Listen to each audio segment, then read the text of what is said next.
slívku v 70% a leží nám 10, 8, 9, 10, 11, 12 měsíců po porským. Tak. Takže ho probujeme. No to pozriem. Bude mít Jaký super, kolor? super kolor. Takový růžový, červený. Slabě. Tak. A teď můžeme probovat. A můžeme oprobovat i slívku po koňaku. Aha, dobra, popróbujemy.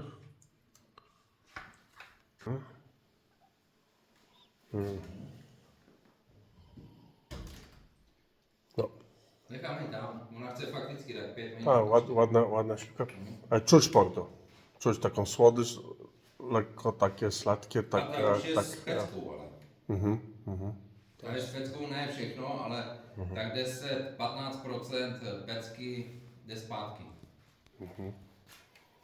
tak, dużo słodyczy wniosła ta beczka po Ale to je jiná odrůda.